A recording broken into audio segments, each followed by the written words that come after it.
ಒಂದು ಮುಖ್ಯ ನ್ಯಾಯಮೂರ್ತಿಗಳ ಪೀಠ 3 ಸದಸ್ಯರು ಅಂದ್ರೆ 3 ನ್ಯಾಯಾಧೀಶರ ಪೀಠ ಇವತ್ತು ತೆಗೆದುಕೊಂಡಿರುವ ತೀರ್ಮಾನ ಮತ್ತು ಕೊಟ್ಟಿರುವ ನಿರ್ದೇಶನ. ಇನ್ನೊಂದು ಕಡೆಯಲ್ಲಿ ನಿನ್ನೆ ರಾತ್ರಿ ವೇಳೆಗೇನೆ ಸರ್ಕಾರ ತೆಗೆದುಕೊಂಡಿರುವ ತೀರ್ಮಾನ. ಇದ್ರ ಬಗ್ಗೆ ಏನ್ ಪ್ರತಿಕ್ರಿಯಿಸ್ತೀರಿ? ತಮ್ಮ ಪಾಯಿಂಟ್ ಆಫ್ ವ್ಯೂ ಏನು? ಖಂಡಿತ ಇದು ಒಳ್ಳೆ ವಿಷಯನೇ. ಅವ್ರು ಬಂದ್ಬಿಟ್ಟು ಸ್ಟೂಡೆಂಟ್ಸಿಗೆ ಸಪೋರ್ಟ್ ಮಾಡಿರೋದು ಒಳ್ಳೆ ವಿಷಯನೇ. ಆದ್ರೆ ನಾವಿವಾಗ ಕೇಳ್ಬೇಕಾಗಿರೋ ಪ್ರಶ್ನೆ ಏನಂದ್ರೆ, ಇದು ಯಾಕೆ ಮುಂಚೆಯಿಂದಾನೆ ಇವಾಗ ಪೊಲೀಸರು ಯಾಕೆ ಜನರಿಗೋಸ್ಕರ ಕೆಲಸ ಮಾಡೋ ಬದಲು ಅಧಿಕಾರದಲ್ಲಿರೋಗೋಸ್ಕರ ಕೆಲಸ ಮಾಡ್ತಾ ಇದ್ದಾರೆ. ಮೊದಲನೇದಾಗಿ ಪ್ರತಿಭಟನೆ ಮಾಡೋದು ಬಂದು ನಮ್ಮ ಹಕ್ಕು. ಆ ಹಕ್ಕನ್ನ ನಾವು ಇದ್ ಮಾಡ್ಕೊಂಡ್ರೆ ಅವ್ರು ಬಂದ್ಬಿಟ್ಟು ನಮ್ಮನ್ನ ಅರೆಸ್ಟ್ ಮಾಡೋದಾಗ್ಲಿ ಅಥವಾ FIR ದಾಖಲಿಸೋದಾಗ್ಲಿ. ಇವಾಗ ಬೆಂಗಳೂರಲ್ಲಿ ಅಥವಾ ಎಷ್ಟೊಂದ್ ಕಡೆ ಒಂದು ಪ್ಲಕಾರ್ಡ್ ಇಟ್ಕೊಂಡಿರೋ ಕಾರಣಕ್ಕಾಗಿ FIR ದಾಖಲಿಸಿದ್ದಾರೆ. ಸೊ ಇದು ಚಿಕ್ಕ ವಿಷಯಕ್ಕೆಲ್ಲ, ಈ ಪುಟ್ ವಿಷಯಕ್ಕೆಲ್ಲ ದಾಖಲೆ ಮಾಡಿದ್ರೆ ಇದೆಲ್ಲ ಮಾಡೋದು ಒಂಥರ ದಬ್ಬಾಳಿಕೆ ತರ ಅಂತ ಹೇಳ್ಬೋದು ನಾವು. ಹೇಗಂದ್ರೆ ಇವಾಗ ನಾಳೆ ದಿನ ಇನ್ನ ಬೇರೆ ಏನಾದ್ರು ಸಮಸ್ಯೆ ಬಂದ್ರೆ ಜನರು ಮುಂದೆ ಬರಲ್ಲ. ಅವ್ರು ಏನ್ ಅನ್ಕೋತಾರೆ, ಓಕೆ ನಾವ್ ಹೋಗಿ ಪ್ರತಿಭಟನೆ ಮಾಡ್ಬಿಟ್ಟು ನಮ್ ಫೋಟೋ ಎಲ್ಲ ಬಂದ್ರೆ ಅಥವಾ ನಾವೇನೋ ಒಂದು ಪ್ಲಕಾರ್ಡ್ ಇಟ್ಕೊಂಡ್ರೆ ಅಥವಾ ನಾವೇನೋ ಒಂದ್ ಘೋಷಣೆ ಏನೋ ಹೇಳಿದ್ರೆ ನಮ್ಮನ್ನ ಅರೆಸ್ಟ್ ಮಾಡ್ತಾರೆ ಅಥವಾ ನಮ್ಮನ್ನ ಇದ್ ಮಾಡ್ತಾರೆ. ಮತ್ತೆ ಇವಾಗ ನಾವು ಬೆಂಗಳೂರಲ್ಲೂ ನೋಡಿದ್ರೆ ಬರೀ ಒಂದೇ ಕಡೆ ಒಂದು ಡೆಸಿಗ್ನೇಟೆಡ್ ಸ್ಪೇಸ್ ಅಂತ ಹೇಳ್ಬೋದು ಪ್ರತಿಭಟನೆ ಮಾಡಕ್ಕೆ. ಅಲ್ಲಿ ಅದಕ್ಕೂ ಪರ್ಮಿಷನ್ ತಗೊಂಡು ಹೋಗಿ ಮಾಡಿ ಒಂದು ಪ್ರಜಾಪ್ರಭುತ್ವ ನಾಟಕ ಅಂತ ಹೇಳ್ಬೋದು. ನಿಜವಾದ ಪ್ರಜಾಪ್ರಭುತ್ವ ಇದೆಯಾ ಅಂತ ನಾವು ಕೇಳ್ಬೇಕಾಗತ್ತೆ ಈ ತರ ಎಲ್ಲ ನೋಡಿದ್ರೆ. ಓಕೆ, ಬೆಂಗಳೂರಿನಲ್ಲಿ ನೀವು ಪ್ರತಿಭಟನೆ ನಡೆಸೋ ಹೊತ್ತಿಗೆ ನಿಮ್ಗೆ ಮಾಹಿತಿ ಏನಾದ್ರು ಇದೆಯಾ? ಎಷ್ಟು ಮಂದಿಯ ಮೇಲೆ ಪ್ರಕರಣ ದಾಖಲಾಗಿದೆ ಅಂತ? ಅದನ್ನ ವಾಪಸ್ ಪಡ್ಕೊಂಡಿದ್ಯಾ ಕರ್ನಾಟಕ ಸರ್ಕಾರ ಈಗ? ಅದ್ರ ಬಗ್ಗೆ ನಂಗೆ ಇನ್ಫಾರ್ಮೇಶನ್ ಇಲ್ಲ. ಬಟ್ ಇಂದು ನ್ಯೂಸ್ ಬಂದಿದೆ, ಇದು FIR ದಾಖಲಿಸಲಾಗಿದೆ ಅಂತ. ಯಾರು ಒಂದು ಪ್ಲಕಾರ್ಡ್ ಇಟ್ಕೊಂಡಿರೋ ಮೇಲೆ ದಾಖಲಿಸಲಾಗಿದೆ, ತಿರ್ಗಾ ವಾಪಸ್ ತಗೊಂಡಿದಾರ, ಅದ್ರ ಬಗ್ಗೆ ಏನು ಇನ್ನ ಮಾಹಿತಿ ಬಂದಿಲ್ಲ. Okay, that one particular incident ಅಂತ ಅನ್ಸುತ್ತಲ್ಲ, ಒಂದು ಮಹಿಳೆ ಇಟ್ಕೊಂಡಿದ್ರು, ಅದು ಉಮರ್ ಖಾಲಿದ್ಗೆ ಸಂಬಂಧಪಟ್ಟಿತ್ತು, ಸ್ವಲ್ಪ ಪ್ರಚೋದನೆ ಮಾಡೋ ರೀತಿಯಲ್ಲಿ ಇತ್ತು ಅಂತ. ಅದ್ರ ಬಗ್ಗೆ ನೀವು ಪ್ರಸ್ತಾಪ ಮಾಡ್ತಿರೋದಾ ಶರಣ್ಯ? ಹೌದು. ಓಕೆ, ಅದ್ರ ಬಗ್ಗೆ ಮಾಹಿತಿ ಇಲ್ಲ. ಬಟ್ ಸರ್ಕಾರ ತೀರ್ಮಾನ ಮಾಡಿರೋದು ಮತ್ತು ಕೇಂದ್ರ ಮಂತ್ರಿಗಳು CJPಗೆ ನೀಡಿರುವ ಭರವಸೆಯ ಅನ್ವಯ ದಾಖಲಾಗಿರುವ ಎಲ್ಲಾ ಪ್ರಕರಣಗಳು, ಅದ್ರಲ್ಲಿ ಒಂದು ಸುಪ್ರೀಂ ಕೋರ್ಟ್ ಇವತ್ತು ಒಂದ್ ಷರತ್ ಹಾಕಿರೋದೇನು ಅಂತಂದ್ರೆ, ಕ್ರಿಮಿನಲ್ ಹಿನ್ನೆಲೆ ಇಲ್ದವರು ಅಂತ ಹೇಳಿದೆ ಬಿಡುಗಡೆ ಮಾಡೋ ಸಂದರ್ಭದಲ್ಲಿ. ಕೆಲವರು ಕ್ರಿಮಿನಲ್ ಹಿನ್ನೆಲೆ ಅಥವಾ ಬೇರೆ ಬೇರೆ ಕಾರಣಕ್ಕಾಗಿ ಕೇಸ್ಗಳನ್ನ ಹಾಕೊಂಡಿರ್ಬೋದು. ಅದು ಹೋರಾಟದ ಕಾರಣಕ್ಕಾಗಿನೇ ಇರ್ಬೋದು ಅಥವಾ ಬೇರೆ ಯಾವುದೇ ಕಾರಣಕ್ಕಾಗಿರ್ಬೋದು. ಅವ್ರ ಮೇಲೆ ಎಫೆಕ್ಟ್ ಆಗುತ್ತಲ್ಲ, ಇದ್ರ ಬಗ್ಗೆ ಏನ್ ಹೇಳ್ತೀರಿ ತಾವು?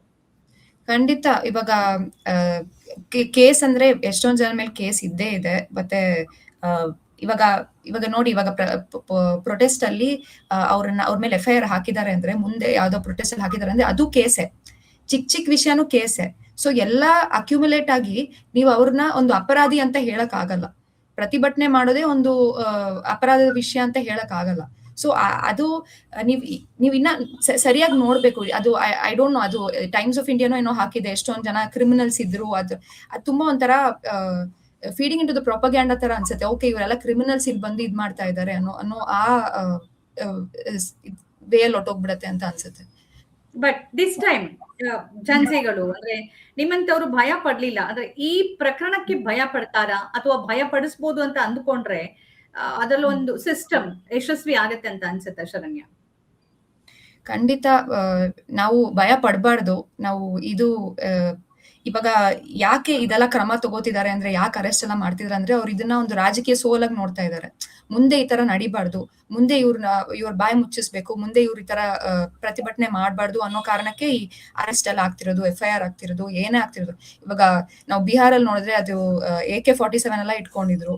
ಮತ್ತೆ ಡೆಲ್ಲಿಯಲ್ಲಿ ಟಿಯರ್ ಗ್ಯಾಸು, ಮತ್ತೆ ಎಷ್ಟೊಂದು ಲಾಠಿ ಚಾರ್ಜು, ಮತ್ತೆ ಪೆಲೆಟ್ ಗನ್, ಎಷ್ಟೊಂದು ಆತರ ಎಲ್ಲ ತುಂಬಾ ಹಿಂಸೆ ಮಾಡ್ತಿದ್ದಾರೆ. ಇವಾಗ ನಾವು ನೋಡಿದ್ರೆ, ಇವಾಗ ಕಾರ್ಮಿಕರು ಅಥವಾ ರೈತರು ಅಥವಾ ಸ್ಟೂಡೆಂಟ್ಸ್ ಆಗ್ಲಿ, ಅವರೆಲ್ಲ ಯಾವಾಗ ಅವ್ರ ಹಕ್ಕಿಗೋಸ್ಕರ ಮುಂದೆ ಬಂದ್ಬಿಟ್ಟು ಪ್ರಶ್ನೆ ಕೇಳಿದ್ರೆ ಅವಾಗೆಲ್ಲ ಒಂದ್ ಕಡೆ ಅವ್ರನ್ನ ಅರೆಸ್ಟ್ ಮಾಡೋದು ಅದೆಲ್ಲ ಒಂದ್ ಕಡೆ ಅಂದ್ರೆ, ನೀವು ಇನ್ನೊಂದ್ ಕಡೆ ನೋಡಿದ್ರೆ ಒಂದು ನರೇಟಿವ್ ಬಿಲ್ಡ್ ಆಗುತ್ತೆ. ಇವ್ರಿಗೆ ಯಾರು ದುಡ್ಡು ಕೊಡ್ತಾ ಇದ್ದಾರೆ, ಇವ್ರು ಏನಕ್ಕೆ ಬರ್ತಾ ಇದ್ದಾರೆ. ಯಾಕಂದ್ರೆ ನಾವು ನಮ್ ಹಕ್ಕಿಗೋಸ್ಕರ ಏನೋ ಕೇಳಿದ್ರೇನೆ ಒಂದು ಅಜೆಂಡಾ ಇದೆ ಅಂತ ಅಸ್ಯೂಮ್ ಮಾಡ್ಕೊಂಡ್ಬಿಡ್ತಾರೆ. ಈ ತರ ಇಲ್ಲ, ಇವ್ರು ಫಂಡೆಡ್ ಇದೆ, ಯಾರು ಫಂಡ್ ಮಾಡ್ತಾ ಇದಾರೆ ಇವ್ರನ್ನ, ಇವರೇ ಬರ್ತಾ ಇಲ್ಲ. ಯಾಕೆ ನಮ್ ಹಕ್ಕಕ್ಕೆ ನಾವು ಹೋರಾಡ್ಬಾರ್ದ, ನಾವೇನು ಕೇಳ್ಬಾರ್ದ, ನಮ್ಗೆ ದುಡ್ಡು ಕೊಟ್ರೆ ಮಾತ್ರನೇ ನಾವು ಬರೋದು. ಆತರ ಒಂದು ಮೈಂಡ್ ಸೆಟ್ ಬಂದ್ಬಿಟ್ಟಿದೆ ಸ್ಯಾಡ್ಲಿ. ಓಕೆ, ಅದನ್ನ ಈ ಸರಿ CJP ಸ್ವಲ್ಪ ಬಲೂನ್ ಇತ್ತು, ಅದನ್ನ ಬ್ಲಾಸ್ಟ್ ಮಾಡಿದೆ ಅಂತ ಅನ್ಸುತ್ತೆ. ಬಟ್ ನೀವ್ ಹೇಳ್ದಂಗೆ ಈಗ ಬಿಹಾರ್ ಇರ್ಬೋದು ಅಥವಾ ಡೆಲ್ಲಿ ಇರ್ಬೋದು, ಸ್ಟೇಟ್ ಸ್ಪಾನ್ಸರ್ಡ್ ನಿಮ್ಗೆ ಬಲ ಪ್ರಯೋಗ, ಲಾಠಿ ಚಾರ್ಜ್ ಅಂತ ಅನ್ಕೊಂಡ್ರೆ, ಕರ್ನಾಟಕದಂತ ಸ್ಟೇಟ್ ಅಲ್ಲಿ ಪ್ರಕರಣಗಳು ಇಷ್ಟು ದಾಖಲು ಮಾಡ್ತಾರೆ ಅಂತ ಅಂದ್ರೆ ಇಲ್ಲಿಯ ಸರ್ಕಾರ ಬೇರೆ ಇದೆ. ಇದನ್ನ ಏನ್ ನೋಡ್ತೀರಿ? ಅಂದ್ರೆ ಪಾಲಿಟಿಕ್ಸ್ ಪಾರ್ಟೀಸ್ ಬೇರೆ ಆದ್ರೆ ಸಿಸ್ಟಮ್ ಹಾಗೆ ನಡೆಯುತ್ತಾ? ಏನ್ ಅನ್ಸುತ್ತೆ ಶರಣ್ಯ? ನನ್ಗೇನ್ ಅನ್ಸುತ್ತೆ ಅಂದ್ರೆ ಯಾವುದೇ ಪೊಲಿಟಿಕಲ್ ಪಾರ್ಟಿ ಇದ್ರು ಅವರು ಅವ್ರ they are working for one particular ಇದು ಒಂದು ಕ್ಯಾಪಿಟಲಿಸಮ್ಗೋಸ್ಕರ ವರ್ಕ್ ಮಾಡ್ತಾರೆ ಎಂದು ಒಂದು ಜನರಿಗೋಸ್ಕರ ಯಾವ ಪೊಲಿಟಿಕಲ್ ಪಾರ್ಟಿನೂ ವರ್ಕ್ ಮಾಡ್ತಾ ಇಲ್ಲ. ಅವ್ರಿಗೋಸ್ಕರ ಅವ್ರ ಅಜೆಂಡಾ ಇವಾಗ ಸೆಂಟ್ರಲ್ ಒಂದು ಹೇಳಿದ್ರೆ ಸ್ಟೇಟ್ ಅಲ್ಲಿ ಬೇರೆನೆ ಮಾಡ್ತಾ ಇರ್ತಾರೆ. ಯಾವುದೇ ಪಾರ್ಟಿ ಆಗ್ಲಿ ಎಲ್ಲ ದಬ್ಬಾಳಿಸೋ ಪ್ರಕರಣನೇ ಮಾಡ್ತಾ ಇದ್ದಾರೆ ಅಂತ ನಂಗೆ ಅನ್ಸುತ್ತೆ. ಯಾವ ಪಾರ್ಟಿನೇ ಇದ್ರು ಇವಾಗ ಕೇರಳದಲ್ಲೂ ಅಷ್ಟೇ, ಕೇರಳದಲ್ಲಿ ಡಿಟೇನ್ ಮಾಡಿದ್ದಾರೆ ಅಥವಾ ಚಾರ್ಜಸ್ ಫೈಲ್ ಮಾಡಿದ್ದಾರೆ, ಅಲ್ಲಿ ಕಾಂಗ್ರೆಸ್ ಗವರ್ಮೆಂಟ್. ಇಲ್ಲೂ ನಮ್ ಇದರಲ್ಲೂ ಕಾಂಗ್ರೆಸ್ ಗವರ್ಮೆಂಟ್, ಆದ್ರೂ ಅದೇ ಮಾಡಿದ್ದಾರೆ. ಒಂದೊಂದು ಲೆವೆಲ್ ಅಲ್ಲಿ ಯಾವುದೇ ಪಾರ್ಟಿ ಇದ್ರು ಅದೇ ಮಾಡ್ತಾ ಇದಾರೆ ಅಂತ ಅನ್ಸುತ್ತೆ. ಇವಾಗ ಅಸ್ಸಾಮಲ್ಲಿ 3 ವಾಟ್ಸ್ಆಪ್ ಗ್ರೂಪ್ ಕ್ರಿಯೇಟ್ ಮಾಡಿದ್ದಕ್ಕೆ ಅವ್ರನ್ನ ಬಂಧಿಸಲಾಯಿತು 3 ಜನನ. ಮತ್ತೆ ಐ ಥಿಂಕ್ ಇನ್ನೊಂದ್ ಕಡೆ ಯಾರೋ ಒಬ್ರು ಆಕ್ಟಿವಿಸ್ಟ್ ಯಾರೋ ಒಬ್ರು ಮಕ್ಕಳು ಪ್ರೊಟೆಸ್ಟ್ ಮಾಡ್ಕೊಂಡು ವಾಪಸ್ ಬರ್ತಿರ್ಬೇಕಾದ್ರೆ ಕರೆದ್ಬಿಟ್ಟು ನೀವ್ ಯಾಕೆ ಸಪೋರ್ಟ್ ಮಾಡ್ತಾ ಇದ್ದೀರಾ, ನೀವೇನ್ ಮುಲ್ಲಾನ, ಆತರ ಎಲ್ಲ ಪ್ರಶ್ನೆ ಕೇಳೋದು. ಸೊ ಯಾರೇ ಆಗ್ಲಿ ಅವ್ರಿಗೆ ಇದ್ರ ಅಗೇನ್ಸ್ಟ್, ಎಲ್ಲರೂ ಇದ್ರ ಅಗೇನ್ಸ್ಟೇ ಇದಾರೆ. ಏನಂದ್ರೆ ಇವಾಗ ನಮ್ ಪಾರ್ಟಿ ಇವಾಗಿದೆ, ಇವರು ಇವಾಗ ಏನಂದ್ರೆ ಕರ್ನಾಟಕದಲ್ಲಿ ಇವಾಗ ಪ್ರತಿಭಟನೆ ಮಾಡಕ್ಕೆ ಏನೋ ಒಂದು ಇದಕ್ಕೆ ಬಿಟ್ಟಿದ್ದಾರೆ. ಆದ್ರೆ ನಾಳೆ ದಿನ ಬೇರೆ ಪಾರ್ಟಿ ಬಂದ್ರೆ ಅವ್ರ ವಿರುದ್ಧ ಅಥವಾ ಇದೇ ಪಾರ್ಟಿಗೆ ಇವ್ರ ವಿರುದ್ಧ ಮಾತಾಡಿದ್ರೆ ಅವರು ಇದೇ ತರ ಕ್ರಮ ತಗೋತಾರೆ ಅಂತ ಅನ್ಸುತ್ತೆ. ಓಕೆ, ಈಗ ಪಾಲಿಟಿಕ್ಸ್ ಅನ್ನ ಮೀರಿ ಸಿಜೆಪಿ ಈ ಒಂದು ಹೋರಾಟ ಏನಿತ್ತು, ಚಳವಳಿ ಏನಿತ್ತು, ಅದರಲ್ಲಿ ಯಶಸ್ವಿ ಆಗಿದೆಯಾ? ಸಣ್ಣ ಪುಟ್ಟ ಆರೋಪಗಳಿರ್ಬೋದು, ಫಂಡಿಂಗ್ ವಿಚಾರ ಇರ್ಬೋದು, ಆಂಟಿ ನ್ಯಾಷನಲ್ ಇರ್ಬೋದು, ಬಟ್ ಅವೆಲ್ಲ ಸೈಡ್ ಲೈನ್ ಹೋಗಿದ್ಯಾ? ಏನ್ ಅನ್ಸುತ್ತೆ ಶರಣ್ಯ ನಿಮ್ಗೆ? ನನಗೇನ್ ಅನ್ಸುತ್ತೆ ಅಂದ್ರೆ ಇವಾಗ ಅವ್ರ ಡಿಮ್ಯಾಂಡ್ ಇದ್ದಿದ್ದು ಧರ್ಮೇಂದ್ರ ಪ್ರಧಾನ್ ರಿಸೈನ್ ಆಗ್ಬೇಕು ಅಂತ. ಅವ್ರ ಪ್ರಕಾರ ಅವರು ವಿನ್ ಆಗಿದ್ದಾರೆ ಅಂತ ಅನ್ಸುತ್ತೆ. ಬಟ್ ಅದ್ ಮಾತ್ರ ಡಿಮ್ಯಾಂಡ್ ಇರಬಾರ್ದಿತ್ತು. ಯಾಕಂದ್ರೆ ಬರೀ ನಾವು ಹೆಂಗೆ ಇದು ಅವರು ಅಂತ ಹೇಳುವಾಗ, ಸೊ ಸಿಜೆಪಿನ ನೀವು ಬೇರೆ ತಕ್ಕಡಿಲಿ ಇಟ್ಟು ನೋಡ್ತೀರಾ? ಐ ಮೀನ್ ಸೆಪರೇಟ್ ಇಟ್ಟು ನೋಡ್ತೀರಾ ಅವರು ಮತ್ತು ನೀವು? ಅಂದ್ರೆ ಒಂದು ಐಡಿಯಾಲಜಿ ಅಂತ ಬಂದಾಗ ಅಫ್ಕೋರ್ಸ್ ಸಪರೇಟ್ ಆಗಿ ನೋಡ್ಬೇಕು. ಬಿಕಾಸ್ ಬರೀ ಸರ್ಫೇಸ್ ಲೆವೆಲ್ ಅಲ್ಲಿ ಬರೀ ಒಬ್ಬ ಮಿನಿಸ್ಟರ್ ಮಾತ್ರ ರಿಸೈನ್ ಮಾಡಿದ್ರೆ ಸಾಲದು, ಇನ್ನ ಮುಂದೆ ಹೋಗ್ಬೇಕು. ಇದು ಬರೀ ಒಂದು ಹೆಜ್ಜೆಯ ಗೆಲುವು ಅಂತ ಹೇಳ್ತೀನಿ. ಇವಾಗ ಅವ್ರು ಹೋಗ್ಬಿಟ್ಟು ಇನ್ನೊಬ್ರು ಬರ್ತಾರೆ ಅಷ್ಟೇ.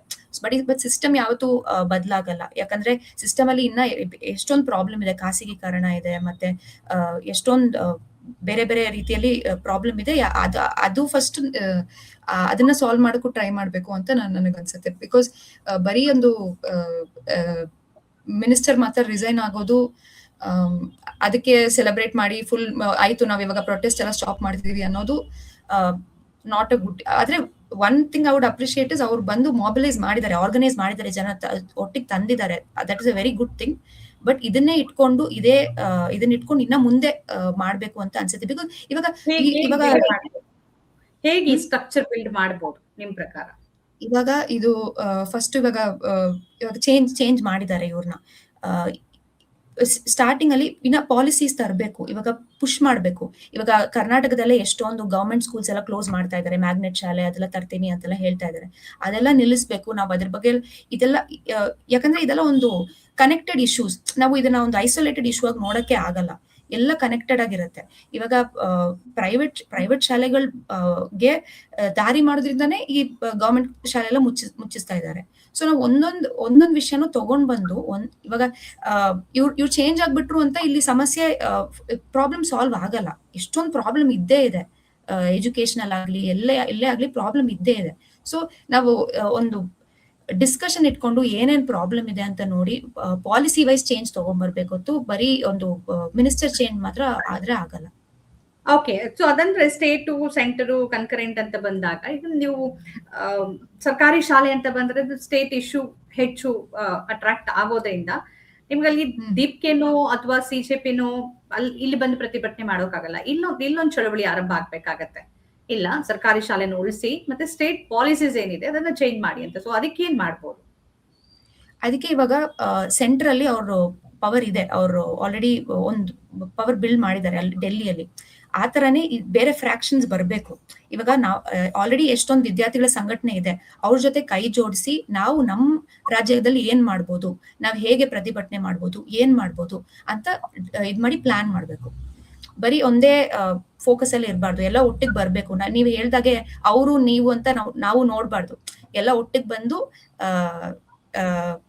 ಒಟ್ಟಿಗೆ ನಾವೆಲ್ಲ ಒಂದೇ ತೆನೆ ಕೂಡಿದ್ರೆ ಬಳ್ಳ ಅಂತ ಕರಿತೀವಿ. ಜೊತೆಗೆ ಸ್ಟೇಟ್ ಪಾಲಿಸಿ ಬಗ್ಗೆ ಖಂಡಿತವಾಗಿಯೂ ದೊಡ್ಡ ಮಟ್ಟದ ಒಂದು ಸಂಘಟಿತ ಹೋರಾಟ ಬೇಕು, ಎಲ್ಲಾ ಸಂಘಟನೆಗಳು ಒಟ್ಟಾಗಿ ಮಾಡ್ಬೇಕು ಅಂತ ಅನ್ಸುತ್ತೆ.